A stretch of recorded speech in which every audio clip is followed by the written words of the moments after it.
My name is Audra Fleming, and I'm 33 years old. I was in the middle of reviewing a commercial lease agreement when the call came in that Thursday morning, the one that would change everything about how I understood the word closure. I work as a real estate lawyer at a mid-sized firm in downtown Calgary.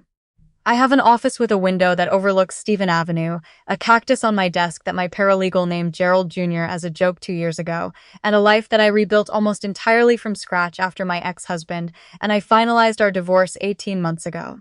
I'm not going to pretend it was easy. Divorce is never easy, especially when the marriage lasted 7 years, and you spent most of those years trying to be exactly what someone else's family wanted you to be. But I had rebuilt. That was the thing.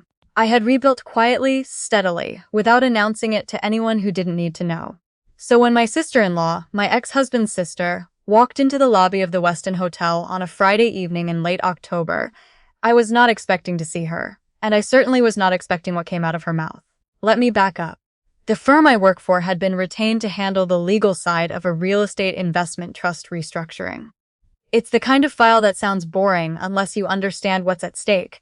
We're talking about a portfolio of commercial properties across 3 provinces, and the kind of deal that, when it closes, makes the cover of business in Calgary. My supervising partner, a woman named Harriet, who has the energy of someone who runs on espresso and controlled fury, had asked me to attend a client dinner at the Westin that evening. Formal but not black tie. The kind of dinner where you wear your good blazer and order whatever the client orders, and make sure nobody feels like they're being charged by the hour. I arrived early, the way I always do.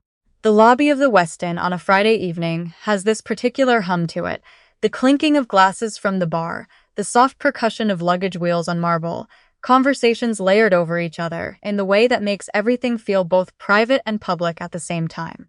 I was standing near the entrance to the private dining room, checking my phone for a message from Harriet, when I heard someone say my name. Not in the warm way, in the way that means someone has spotted you and made a decision about it. I looked up. My ex-husband's sister was crossing the lobby toward me in a cream-colored blazer and heeled boots, and she had that expression on her face. The one I'd seen 100 times at family dinners, at holiday gatherings, at the baby shower she threw for her best friend that I hadn't been invited to until my ex-husband mentioned it was happening. The expression that sits just at the edge of a smile, but isn't really a smile. Something else, something that wants you to know it's enjoying itself. "Audra," she said, drawing out the second syllable in a way that felt designed. "What are you doing here?" "Work event," I said simply. She looked around the lobby with the leisurely pace of someone who had nowhere important to be and wanted me to know it. "Oh, that's nice." A pause. "Still at the same firm?" "Still at the same firm." She nodded slowly, like she was processing something I'd said that required more consideration than it did. Then she took a small step closer, lowering her voice just enough to create the illusion of privacy, while leaving enough volume for the couple at the nearby settee to catch it if they were paying attention. "I've been meaning to reach out actually," she said, "but honestly, I wasn't sure how. Things have just been so good for us lately. The baby is incredible, 8 months old now, and my brother is just thriving, Audra. I mean genuinely thriving, the happiest I've ever seen him." She let that sit in the air between us for a moment. "He told me, that leaving you was the best thing he ever did for himself." His words. Another pause, this one longer, savored. "I think you know what I mean." I did know what she meant. She meant that it was supposed to land like a blade. She meant for me to feel it the way I would have felt it 14 months ago, standing in the kitchen of the house on Elbow Drive, watching a marriage come apart it seems. I hadn't even realized we're fraying. She meant for me to stand here in the lobby of a hotel where I had no business feeling small and feel small anyway. The thing she didn't know, the thing she couldn't have known, because she had spent the last year and a half imagining me as a static thing, a fixed object defined entirely by what I'd lost, was that I had genuinely stopped measuring my life against her brother's, somewhere around month 4 of being on my own. "I'm glad he's doing well," I said. It wasn't sarcastic, it wasn't clipped. I meant it, more or less, the way you can mean something without it mattering to you anymore. She blinked. That was not the response she'd rehearsed for. "I just think," she continued, recalibrating, pressing forward, "that sometimes people need to hear the truth. You two weren't right for each other. Anyone could see it. My mother always said, 'How is your mother?' I asked." Another blink. "She's fine. Why? I always liked her," I said honestly. "Give her my best." She opened her mouth and then closed it, and I watched her rearrange herself internally, searching for the thread of the conversation she'd planned, and finding it had slipped somewhere she couldn't reach. She tried again. I just think you should know that he's moved on completely. You're not, no one is sitting around thinking about you, Audra. He has a family now. A real one. There it was. The sharpened version. The one she'd been working towards since she spotted me from across the lobby. I thought about what it had cost me to sit in a mediator's office and sign papers that dissolved 7 years of my life into a series of asset columns. I thought about the 8 months I spent sleeping in my sister's spare room in Brentwood while I figured out what came next. I thought about the morning I woke up and realized I hadn't cried in 3 days, and how that felt like the first real sunrise I'd seen in years. I thought about all of it, and then I looked at my ex-husband's sister standing in the lobby of the Westin hotel with her cream blazer and her rehearsed lines, and I felt something I wasn't expecting. Not anger. Not even the satisfaction of knowing I'd landed on my feet. Just a quiet, grounded steadiness. The kind that comes from having already survived the thing someone is trying to convince you will destroy you. I have a dinner to get to, I said. I stepped to the side to move past her. And that was when the elevator opened. The man who walked out was someone I'd been introduced to 6 weeks earlier at a client meeting. His name was Warren Ossie, and he was the managing director of a real estate investment firm headquartered in Vancouver, the kind of firm that didn't take meetings with anyone below a certain threshold of either talent or net worth. He was in Calgary for the restructuring deal. He was also, as of 3 months earlier, the person I had started seeing in the careful, unhurried way that felt nothing like the anxious, performance-based relationship I'd spent 7 years in. He spotted me from across the lobby. Something in his expression shifted, not dramatically, just the small, private softening that people who know each other well recognize. He crossed the lobby toward us, and I watched my ex-husband's sister track his movement with the particular attention of someone who is trying to calculate something quickly and not quite arriving at the answer. "Sorry," he said, reaching me. "Parking took forever. The parkade on Macleod is a disaster on Friday evenings." He glanced toward the woman beside me with a polite, neutral expression. "I don't think we've met." She recovered enough to extend a hand. "I'm Audra's. We know each other from a small stumble." "I'm her ex-husband's sister." "Ah," he said, with the pleasant non-committal tone of someone who has clocked the situation and decided it doesn't require commentary. He looked at me. "Ready?" "I think Harriet's already in there. You know how she gets." "I know how she gets," I agreed. I started to move toward the dining room. Then I paused, because something made me pause. Not for drama, just because it felt honest. "It was good to run into you," I said to my ex-husband's sister. And I meant that too, in the way I hadn't expected to mean it. Because standing there in that lobby, watching her expression cycle through confusion and recalibration, and something that looked uncomfortably close to the beginning of understanding, I realized something had completed itself. Not in a triumphant way.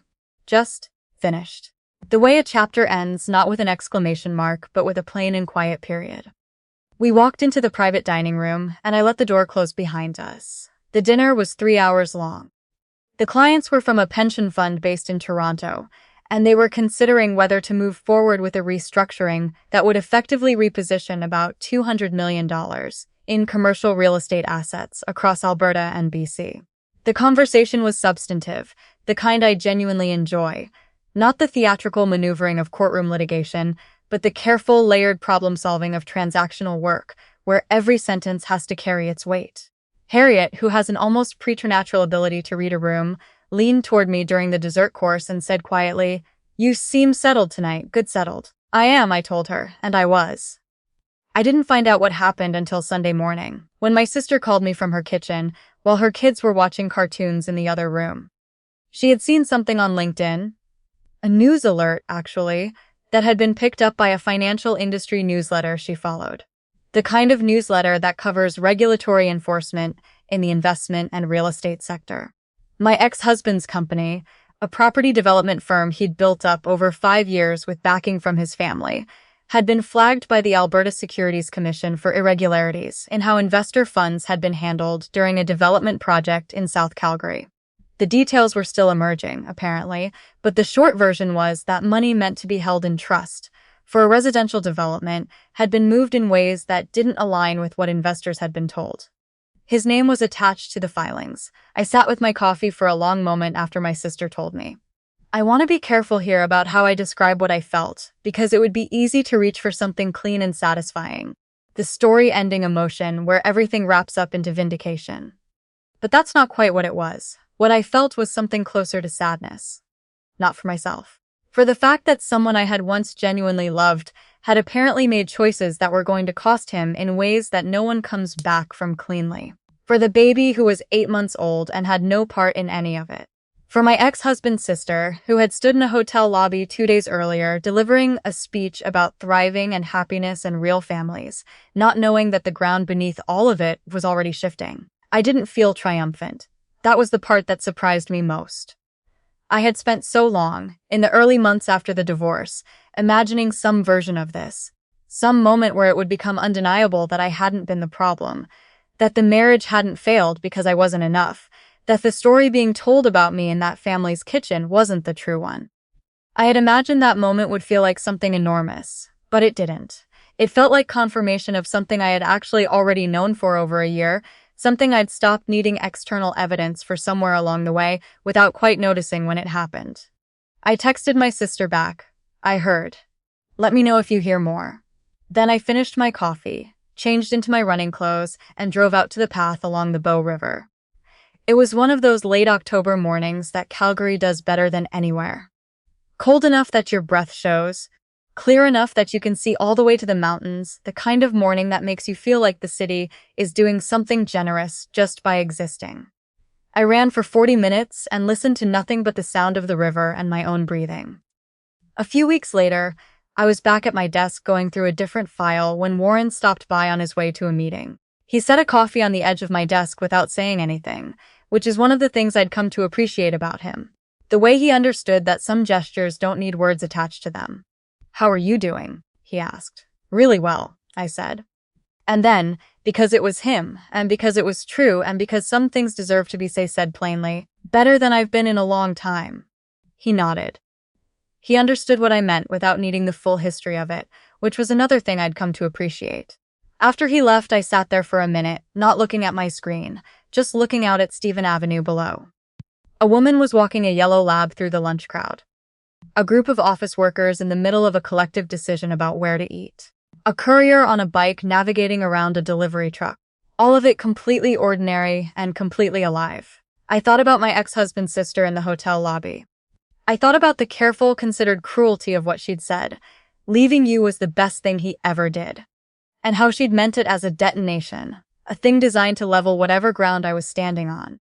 What she hadn't understood, and maybe still doesn't, is that the ground she was trying to destroy didn't exist anymore. I'd already cleared it and built something else on top of it. Something quieter and steadier and entirely mine. I've been thinking since then about what it actually means to be done with something. Not done in the sense of having moved on in a way you have to announce. Not done in the way where you need someone else to understand what they lost. Just done in the way where you wake up one morning and realize you no longer need the other version of the story. The version where you're vindicated, where someone admits they were wrong, where the whole thing resolves itself into a lesson that someone else has to acknowledge. You don't need that. You just need your own life, the one that's actually happening. I have a dinner on Thursday with Warren and his business partner, who's flying in from Vancouver. I have a file closing next week that my paralegal and I have been working toward for 4 months, and that is going to be satisfying in the very specific way that only completed work can be satisfying. I have a run planned for Saturday morning along the river path if the weather holds. And somewhere on the other side of this city, a chapter that I used to think defined me is slowly becoming what it always actually was. Just a chapter. One of many. The best thing my ex-husband ever did, his sister told me, was leave. I've thought about that a lot since the Westin. And here's what I've come to honestly believe. She's probably right. Because without that leaving, I wouldn't have found my way to exactly this. To Gerald Jr. on my windowsill, and the view of Stephen Avenue and the work I actually love, and a man who leaves coffee on my desk without needing to make it into a moment. I wouldn't trade any of it. Not for the version of my life that was supposed to be the right one. Not for any of it. And that, it turns out, is the only vindication that was ever worth having.